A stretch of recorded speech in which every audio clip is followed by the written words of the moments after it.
जब आप अपनी किसी फ्रेंड्स की हैंडराइटिंग को देखते हैं तो आपके मन में भी यही सवाल आता होगा कि क्या कमाल का लिखता है, क्या मैं इसके जैसा नहीं लिख सकता, अगर मैं इसके जैसा लिख लेता ना तो मजा आ जाता। और आप कई बार ऐसा लिखने का ट्राई भी किया होगा लेकिन आप फेल हो गए होंगे। लेकिन अब आप फेल नहीं होंगे क्योंकि आपके साथ है अब आपका सच्चा दोस्त। तो टेंशन लेने की कोई बात ही नहीं। भले ही आपका मतलबी दोस्त आपको नहीं बताया, लेकिन अब मैं आपको ऐसे 3 सीक्रेट टिप्स बताने वाला हूँ जिसे अगर आप फॉलो करते हैं तो आपकी हैंडराइटिंग इतना स्मूथ हो जाएगा कि आप सोच भी नहीं सकते। अगर मैं कहूँ कि आपका 10% नंबर सिर्फ हैंडराइटिंग से बढ़ जाता है तो आप शायद नहीं मानेंगे, पर मैं आपको बताता हूँ कि कैसे बढ़ता है। देखो, सुंदरता किसी को भी इम्प्रेस कर लेता है। 100 लोगों में होगा तब भी दिख जाएगा, बस वही आपका एग्जाम में भी होता है। जैसे आप इम्प्रेस हो जाते हैं अपनी फ्रेंड्स की हैंडराइटिंग को देखकर, वैसे ही एग्जाम में कॉपी को चेक करने वाले टीचर भी इम्प्रेस हो जाते हैं आपके हैंडराइटिंग को देखकर। और इसका बहुत बड़ा साइंटिफिक रीजन भी है दोस्तों। जब आप नर्वस होते हैं और अचानक जब हमारे सामने कोई अच्छी चीज आ जाए तो हम एकदम से खुश हो जाते हैं और उसी चीज को हम कुछ ना कुछ क्रेडिट जरूर देते हैं। और ऐसा ही उसी टीचर के साथ होता है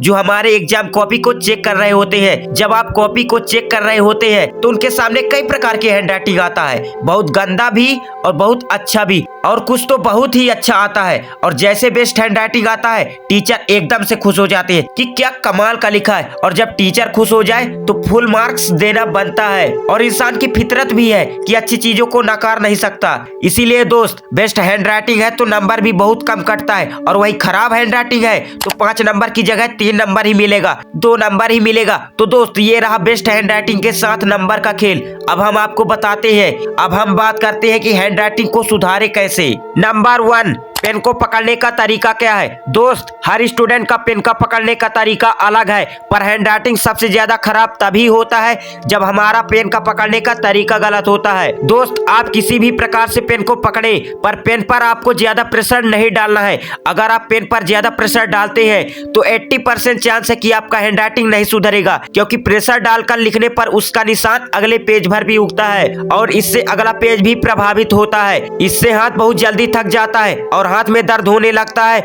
और आप फास्ट नहीं लिख पाएंगे। दोस्तों, अगर आपका हैंडराइटिंग ज्यादा खराब है तो इस पोजीशन में आप पेन को पकड़िए और आपका इंडेक्स फिंगर बाहर होना चाहिए, अंदर नहीं। और आपका कलम जितना इंडेक्स फिंगर की ओर आगे बढ़ेगा उतना बेहतर रहेगा, और जितना थंब की ओर आएगा तब आपका हैंडराइटिंग खराब होने का चांस ज्यादा रहेगा।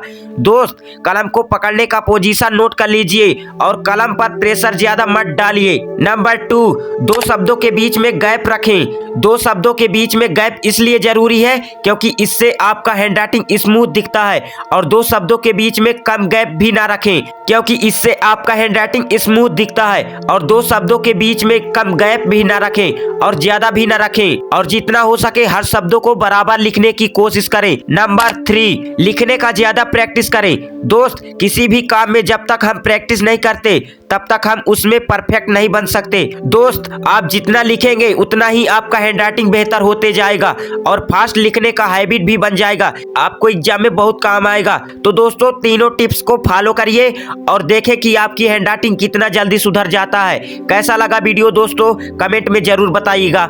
मिलते हैं अगले वीडियो में, तब तक लिए जय हिंद, वंदे मातरम।